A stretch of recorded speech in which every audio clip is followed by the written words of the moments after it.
할렐루야. 항상 구역을 위하여서 애쓰시는 우리 구역장님들 환영하고 축복합니다. 우리 1학기 하나님 나라의 전파 8과 편견을 넘어 전파되는 하나님의 나라 함께 이번 주 공과 살펴보도록 하겠습니다. 이번 주 말씀 본문은 사도행전 10장 30절에서 35절 또 44절에서 48절까지의 말씀인데 사도행전 10장 1절부터 전체적으로 살펴보시면 이번과를 이해하는 데 더 큰 도움이 될 것 같습니다. 암송 구절은 사도행전 10장 47절 말씀입니다. 이에 베드로가 이르되 이 사람들이 우리와 같이 성령을 받았으니 누가 능히 물로 세례 베풀음을 금하리요 하고, 이번과의 요점은 하나님 나라는 우리의 생각을 넘어서 성령의 인도하심으로 전파된다는 것입니다. 그래서 우리의 생각과 우리의 편견에 갇히는 것이 아니라 이것을 넘어서서 성령의 인도하심을 따라 전파되는 하나님의 나라를 함께 소망하며 나아가는 그러한 시간이 되었으면 좋겠습니다. 본문을 함께 살펴보면 오늘 본문에는 고넬료와 베드로의 만남이 그려져 있습니다. 고넬료는 어떤 사람입니까? 로마의 백부장입니다. 그리고 베드로는 어떤 사람입니까? 베드로는 유대인이죠. 이 둘의 만남은 초대 기독교 역사에서 매우 중요한 의미가 있는 사건입니다. 왜 중요하냐? 로마인과 유대인, 또 정복자와 피정복자의 만남이라는 의미보다는 이방인과 기독교인의 만남이라는 데 특별한 의미가 있습니다. 왜냐하면 이 고넬료는 기독교 역사상 최초의 이방인 기독자이기 때문입니다. 베드로는 전통적인 유대인으로서의 편견에 얽매이지 않고 하나님의 뜻대로 고넬료에게 나아갔습니다. 전통적인 유대인으로서의 편견이 무엇입니까? 구약시대에는 누구만 구원을 받는다고 생각을 했죠? 택한 백성, 선민, 이스라엘만 하나님의 백성이요 자녀요 구원을 받는다고 생각을 했는데, 이러한 전통적인 유대인으로서의 편견이 있었기 때문에 당시의 이방인들에 대해서 굉장히 배격하고 그들을 한 공동체로서 받아들이지 못하는 초대교회 역사를 보면 그런 것들이 계속 나오게 되는데, 이 첫 사건이 무엇이냐? 이 고넬료가 회심한 사건이죠. 베드로는 이러한 전통적인 유대인으로서의 편견에 얽매이지 않고, 그도 유대인이었으나 이러한 편견에 얽매이지 않고 하나님의 뜻대로 고넬료에게 나아갔던 것을 보게 됩니다. 그리고 이 베드로가 하나님의 뜻대로 나아감을 통하여서 이 고넬료가 구원하심을 받고 이방인이지만 처음으로 기독교 역사상 최초의 이방인 개종자가 되고 하나님의 나라가 더욱 확장되는 그러한 일에 쓰임받는 것을 우리가 보게 됩니다. 그래서 오늘날 자기 신앙과 자기 교회 또 자기 교단 등 독선적이고 이기적인 신앙 태도로 교회 분열에 앞장서는 자들은 이러한 베드로의 태도를 통해 편견부터 없애는 지혜를 얻어야 합니다. 당시에 이 유대인들이 생각하는 이방인에 대한 편견은 우리가 감히 상상할 수 없을 정도의 그러한 편견이었죠. 그러나 이러한 것도 성령의 역사를 통해 모두 다 깨어지고 그리스도 예수 안에서 유대인과 이방인의 차별이 없이 모두 다 구원함을 입고 교회 공동체로서 하나 되는 것을 우리가 보게 되는데, 안타깝게도 이렇게 그리스도께서 하나를 이루신 교회를 우리의 생각과 편견으로 자꾸 쪼개고 나누는 그러한 일들이 우리 가운데 있다는 것이죠. 그래서 이러한 편견을 다 버리고 이러한 우리의 생각을 넘어서서 성령의 인도하심을 따라 하나님 나라가 확장되는 일에 우리가 귀하게 쓰임을 받아야겠습니다. 말씀 속으로 함께 들어가 보겠습니다. 1번 질문, 고넬료가 베드로 사도에게 어떤 경위로 그를 초청하게 되었다고 했습니까? 사도행전 10장 33절 말씀 함께 보면 내가 곧 당신에게 사람을 보내었는데 오셨으니 잘하였나이다. 이제 우리는 주께서 당신에게 명하신 모든 것을 듣고자 하여 다 하나님 앞에 있나이다. 아멘. 이 로마 제국 군대의 백부장 고넬료는 하나님 뜻 앞에서 망설이지 않고 유대의 비천한 자인 베드로를 하나님의 사자로 여기고 자기 집으로 초청했습니다. 오늘 본문에서 알려주는 것은 이제 그 하나님 나라의 일들을 자신들이 복음을 다 듣고자 하여 이 베드로를 초청하게 되었다고 기록이 되어 있죠. 이 앞에 부분에 보면 이 근본적으로 초청하게 된 이유가 있는데, 그것은 무엇이냐? 이 고넬료에게 하나님께서 환상을 보여주셨어요. 그래서 10장 3절, 4절, 5절 말씀 함께 보면 하루는 제9시쯤 되어 환상 중에 밝히 봄에 하나님의 사자가 들어와 이르되 고넬료야 하니 고넬료가 주목하여 보고 두려워 이르되 주여 무슨 일이니까 천사가 이르되 내 기도와 구제가 하나님 앞에 상달되어 기억하신 바가 되었으니 네가 지금 사람들을 요바에 보내어 베드로라 하는 시몬을 청하라. 이 환상 중에 하나님께서 하나님의 사자를 통하여서 베드로를 자신의 집으로 초청하라 이렇게 명령하셨습니다. 이 환상을 본 것을 고넬료가 무시하지 않고 이 하나님의 뜻대로 이 베드로를 자기 집에 사람들을 보내서 청하여 초청을 하죠. 그리고 자신의 가족들과 하인들을 모아 놓고 이 복음을 듣고자 했습니다. 그리고 이 33절 말씀을 보면 우리는 다 하나님 앞에 있나이다 라고 이렇게 고백을 하고 있죠. 이것이 고넬료의 신앙적 인생관이요 세계관이라는 것을 볼 수가 있습니다. 고넬료는 이 회심하기 전에도 이방인이었지만 하나님을 믿고 알고 유대인의 이 전통에 따라서 정해진 시간에 하나님 앞에 기도했던 것을 우리가 볼 수가 있어요. 10장 2절에 보면 그가 경건하여 온 지방과 더불어 하나님을 경외하며 백성을 많이 구제하고 하나님께 항상 기도하더니 3절 하루는 제9시쯤 되어 환상 중에 밝히 보매 이 습관을 유대인들의 습관과 전통을 따라서 정해진 시간에 하나님께 기도할 만큼 그가 하나님을 이미 알고 있었고 경건한 자였다는 것을 알 수가 있습니다. 물론 이게 구원의 여부는 이제 뒤에 예수님을 알고 복음을 듣게 되고 성령을 통하여서 성령 세례를 받고 회심하게 되는 장면이 오늘 이제 전체적인 본문의 내용인데요. 이처럼 위로는 하나님의 뜻에 대한 수용심을 가졌고 또 아래로는 이웃에 대한 포용심을 소유한 그러한 사람이었습니다. 이 모습을 통하여서 이러한 모습을 가진 성도는 무한한 신앙적 발전의 가능성이 있다는 것을 우리가 깨달을 수가 있습니다. 그래서 우리는 항상 열려 있어야 됩니다.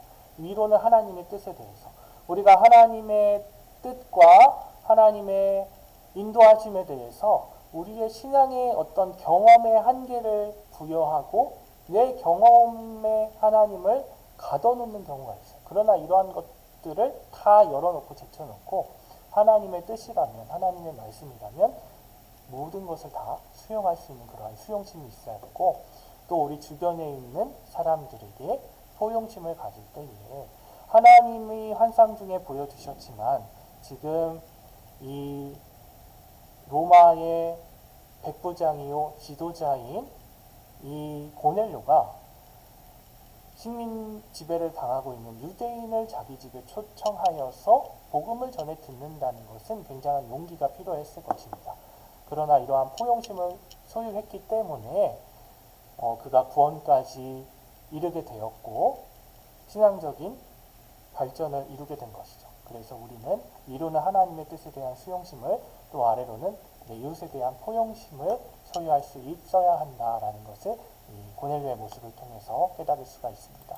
두 번째 질문, 고넬료의 가정을 방문한 베드로가 크게 깨달은 것은 무엇입니까? 사도행전 10장 34절 35절 말씀 보면 베드로가 입을 열어 말하되 내가 참으로 하나님은 사람의 외모를 보지 아니하시고 각 나라 중 하나님을 경외하며 의를 행하는 사람은 다 받으시는 줄 깨달았노라. 아멘.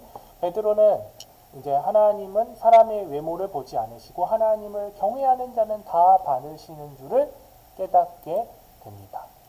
그래서 우리가 사무엘상 16장 7절에도 보면 내가 보는 것은 사람과 같이 아니하니 사람은 외모를 보거니와 나 여호와는 중심을 보느니라 이렇게 하나님께서 말씀하시는 것을 우리가 알고 있죠. 베드로는 이 사건을 통해서 하나님께서는 유대인이나 이방인을 구분하지 않으신다는 것을 알게 되었습니다.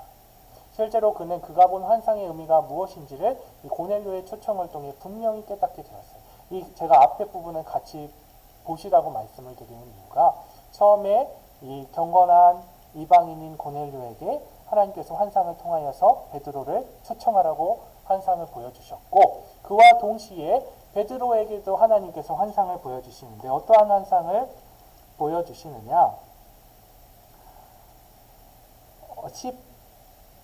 12절에 보면 11절부터 볼게요. 하늘이 열리며 한 그릇이 내려오는 것을 보니 이제 베드로가 본 환상의 내용입니다. 큰 보자기 같고 네 귀를 내어 땅에 들이웠더라.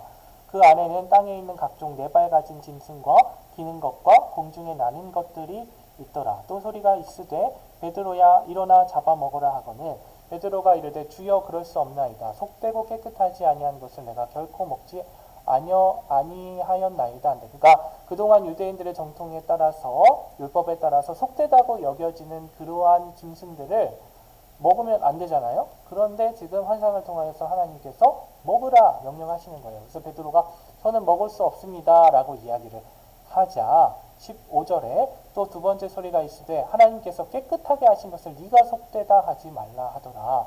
이런 일이 세 번 있은 후 그 그릇이 곧 하늘로 올려져 가니라. 17절 베드로가 보는 바 환상이 무슨 뜻인지 속으로 의아해 하더니 그러니까 속된 짐승을 먹으라고 하나님께서 명령을 하셨어요. 베드로가 거부를 하자 하나님께서 정하다 하신 것을 깨끗하게 하신 것을 네가 속되다 하지 말라 이렇게 말씀을 세 번이나 하셨어요. 그러고 나서 이제 베드로는 이게 무슨 뜻인가 이해를 하지 못했는데 지금 고넬료의 초청을 통하여서 분명히 그것을 깨닫게 되었다는 것이죠. 그 환상의 의미가 무엇입니까? 그동안 속되다고 여겨졌던 이 이방인에 대해서도 하나님께서 구분하지 않으시고 그들을 구원하신다는 것입니다. 하나님께서는 외모를 취하지 않는다고 하셨는데 이 외모라는 것이 유대인과 이방인의 외적인 구분이라면 하나님께서 보시는 것은 그 반대인 내모, 즉 하나님을 경외하는 것과 의, 사람의 중심과 마음을 보신다는 것이죠. 하나님을 경외한다는 것은 경건과 신앙을 의미하고 또 의라는 것은 모든 사람에 대하여 적극적으로 선을 베풀려는 공정한 행동을 의미를 합니다. 그래서 우리가 외모로 사람을 판단하지 않았으면 좋겠어요. 복음을 전할 때도 우리가 전도지를 하나 줄 때도 외모로 저 사람은 복음을 받아들일 것 같다. 저 사람은 복음을 받아들이지 않을 것 같다. 그래서 우리가 전도지를 주는 그 작은 하나의 행동조차도 우리가 판단을 하여서 우리가 편견을 가지고 하게 되는 경우가 있는데 하나님께서 누구를 구원하실지 그거는 우리가 알 수가 없는 것입니다. 그래서 이러한 편견을 넘어서서 성령의 인도하심을 따라 하나님의 나라가 전파되는 일에 우리가 크게 쓰임받기를 원합니다. 그리고 이 베드로가 깨달은 것처럼 하나님께서는 중심을 보시는다는 것을 다시 한번 기억하기를 원합니다. 세 번째, 베드로의 설교가 시작되자 성령이 임하였습니다. 그러자 베드로가 취한 행동은 무엇이었습니까? 사도행전 10장 47절 48절 말씀 보면 이에 베드로가 이르되 이 사람들이 우리와 같이 성령을 받았으니 누가 능히 물로 세례 베품을 금하리요 하고 명하여 예수 그리스도의 이름으로 세례를 베풀라 한다. 그들이 베드로에게 며칠 더 머물기를 청하니라. 아멘. 이제 이방인들에게 성령이 강림하자 베드로가 세례를 베풀었습니다. 자, 요 앞에 보면 이제 베드로가 고넬료의 청함을 받고 이 고넬료의 가족들과 그의 신하들에게 예수 그리스도의 죽으심과 부활하심에 대하여서 복음에 대해서 그가 강론하는 것을 볼 수가 있는데요. 이 복음을 전해 듣고 이방인들이지만 이 고넬료와 그 가족들에게 성령이 임하는 것을 베드로가 보게 돼요. 그 모습을 보고 성령이 임하였으면 우리가 세례라는 것은 그리스도의 자녀가 되었다는 하나님 백성이 되었다는 외적인 표지인데 이것을 베풀지 않을 이유가 없지 않느냐. 그래서 세례를 주어 모든 민족을 내 제자로 삼으라는 주의 명령을 베드로가 성실하게 수행하는 모습을 보게 됩니다. 그래서 이들은 성령을 받아 천국 시민이 되었고 세례를 받아서 외적 교회의 신자가 되었습니다. 이 베드로가 본 환상이 고넬료의 집에서 성취된 것입니다. 그래서 하나님의 말씀은 반드시 성취되며 하나님의 복은 유대인과 이방인에게 차별 없이 임한다는 사실을 이것을 통하여서 보여줍니다. 하나님께서 말씀하신 그대로 하나님의 말씀은 반드시 성취되며 하나님의 복은 하나님의 구원의 역사는 이 유대인과 이방인들 우리가 외적으로 보는 그런 편견들 그런 것들을 다 초월하여서 차별 없이 임한다는 것을 오늘 말씀은 보여주고 있습니다. 자, 우리 함께 나눌 때에 나의 편견 때문에 전도할 대상을 놓고 망설인 적은 없었는지 한번 생각해 봤으면 좋겠습니다.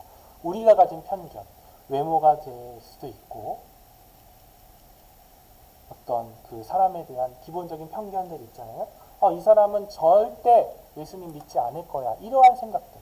이런 것 때문에 나의 편견 때문에 전도할 대상을 놓고 망설인 적은 없었는지 오늘 말씀을 통해 다시 한번 깨닫기를 원합니다. 그래서 오늘 우리도 베드로의 환상을 볼 수 있게 하셔서 이러한 편견 없이 열린 마음으로 하나님 앞에 열린 마음이요 또 이웃들에게 열린 마음으로 주의 복음을 모두에게 담대히 전하는 저희들이 되었으면 좋겠습니다.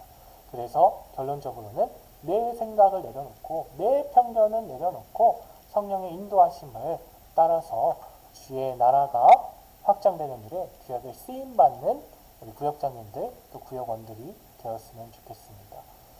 이번 과를 통하여서 정말 우리의 생각을 넘어 성령의 인도하심으로 전파되는 하나님의 나라를 기억하며 그렇게 하나님 나라가 확장되는 일에 귀하게 쓰임받는 저와 여러분들 되기를 주님의 이름으로 축원합니다. 감사합니다.